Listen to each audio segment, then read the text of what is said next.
आज पूरे वर्ल्ड में आर्थिक अस्थिरता का माहौल चल रहा है।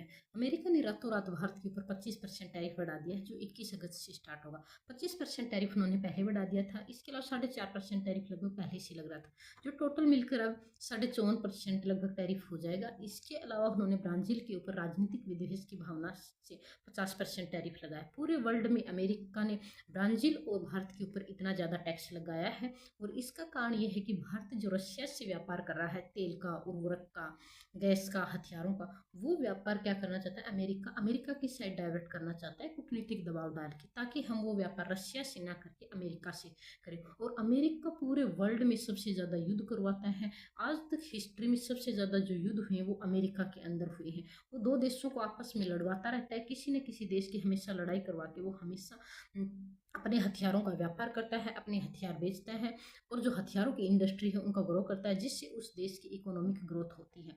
अब भारत क्या है, वही हथियार अमेरिका रशिया से खरीद रहा है, और अमेरिका चाहता है कि हम वो हथियार अमेरिका से खरीदें, जिसकी वजह से उन्होंने भारत के ऊपर कूटनीतिक दबाव डालने की कोशिश की है। लेकिन हम जानते हैं कि पूरे वर्ल्ड के अंदर सबसे ज़्यादा जो पॉपुलेशन है वो भारत के अंदर है, और पॉपुलेशन किसी भी देश की सबसे बड़ी ताकत होती है। अब जो हमें अमेरिका से निर्यात का घाटा जो होगा, वो घाटा हम भारत में स्वदेशीकरण को बढ़ावा देके हम पूरा कर सकते हैं। अगर हम अपने हर नागरिक को जागरूक करें, तब वो अब टाइम आ गया है कि हर दुकानदार को, उद्योगपति को, बिजनेसमैन को, या फिर जितने भी सामाजिक सांस्कृतिक संस्थाएं होती हैं, नेताओं को, यूट्यूबर को भारत में अपने कार्यों द्वारा लोगों को जागरूक करना चाहिए, जिससे वो स्वदेशी चीज़ों को ही खरीदें। अब आने वाले टाइम में शादियों का सीजन आएगा, त्योहारी सीजन आएगा, जिससे भारत में सबसे ज़्यादा खरीदारी होगी। अगर उस टाइम हम छोटी से छोटी चीज़ें, छोटी से छोटी, बड़ी से बड़ी चीज़ भारत में बनी हुई खरीदें,